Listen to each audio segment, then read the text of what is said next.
Mas mahal kumapit ka na, ha? Nangako ka sa akin na hindi mo kayo iiwan, diba? Lumaban ka. Ma'am, sir, pasensya na po. Doon na po muna kayo sa labas. Gunshot wound, left anterior with head trauma.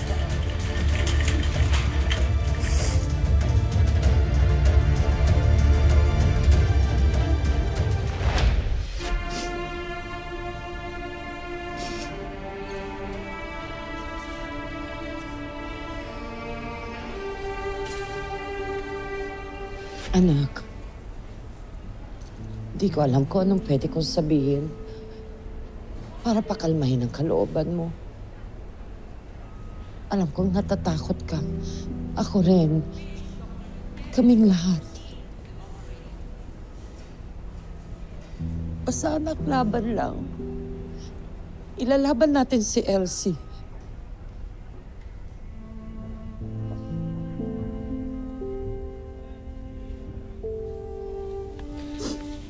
Kayang-kaya yan ng anak ko eh.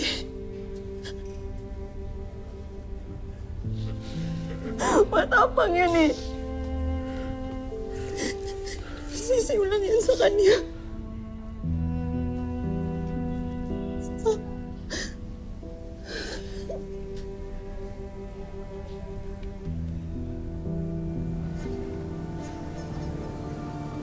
Oh no!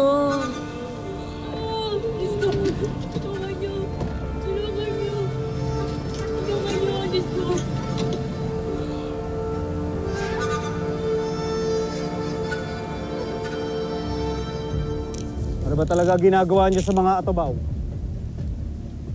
Sino leader niyo? Hindi ba talaga kayo magsasalta? Yan na ba yan? Baba mo yan. Daan sa init na ulo. Tama na yan. Chief, mas mabuti na kausapin natin ang mga to sa presinto. Ayokong maulit ang kapalpakan sa unang grupo. Naintindihan niyo? Sige. Tayo na yan. Saglit lang, Mayor. Okay lang. Bakit? Ano yan? Mga sinaulo kayo! Ayos-ayos na mga kaibigan ko! Sinahin niyo araw ng kasal! Ha? Labas yun na yan! Wala ginagawa sa inyo eh! Labas yun na! Pag may nangyari kay Elsie, kakalimutan ko maging polis ko, magkakaalaman tayo! Tama na! Tama na! Tama na! Bok, relax, Bok. Magsasalta na gano'n. Dok, kamusta po anak ko? Unstable kasi yung vital signs siya ngayon, kaya kinailangan namin siyang dalhin dito sa ICU, no? At kapag labas siguro ng resulta, doon natin malalaman kapag kailangan siyang operahan.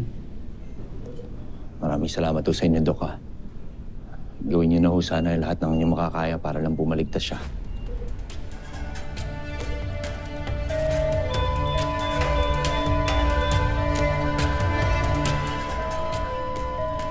Dok, bakit to?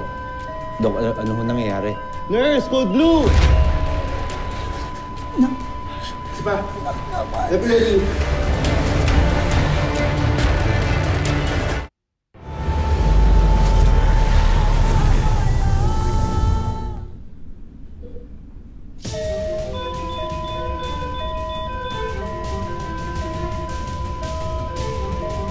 Dok, bakit to?